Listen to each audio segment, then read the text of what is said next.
बिस्मिल्लाहिर्रहमानिर्रहीम। अस्सलाम वालेकुम। पंजाब के तालीमी इदारों में भी हफ्तावार तातील ख़त्म। महकमा तालीम ने स्कूलों के औकात कार्ड जारी कर दिए। क्लासेस को 2 ग्रुप्स में तकसीम किया जाएगा। तफसीलात के मुताबिक महकमा तालीम पंजाब ने सुबह भर में तालीमी इदारे खोलने की तैयारी कर ली। मीडिया रिपोर्ट्स के मुताबिक महकमा तालीम पंजाब ने सूबे के तालीमी इदारों के लिए हफ्तावार छुट्टी ख़त्म करने का फ़ैसला किया है।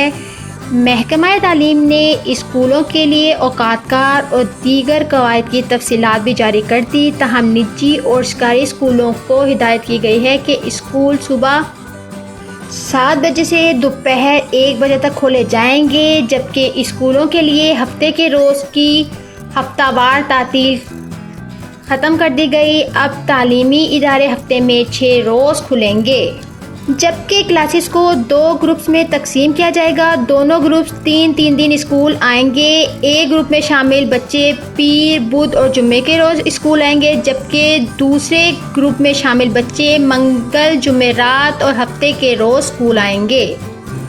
वाज़िया रहे कि पंजाब समेत मुल्क भर में तालीमी इदारे 15 सितंबर को खोल दिए जाएंगे। इब्तिदाई तौर पर 9वीं जमात से 12 जमात की क्लासेस का आगाज़ किया जाएगा, जबकि पंजाब के अलावा वफाकी दारुल हुकूमत इस्लामाबाद और सिंध के तालीमी इदारों की हफ्ते के रोज़ की हफ्तावार तातील भी ख़त्म कर दी गई। मौक़िफ़ इख्तियार किया गया है कि बच्चों के तालीमी नुकसान के अज़ाले के लिए हफ्तावार तातील ख़त्म करने का फ़ैसला किया गया, जबकि सिंध और इस्लामाबाद के तालीमी इदारों को रवां साल मौसम सरमा की तातीलात भी नहीं दी जाएंगी। तो अगर आपको मेरी वीडियो पसंद आई है तो प्लीज़ लाइक कर दीजिएगा, सब्सक्राइब कर दीजिएगा, ताकि मेरी हर आने वाली वीडियो का नोटिफिकेशन आपको मिलता रहे। Thank you so much. अल्लाह हाफिज़। Bye bye.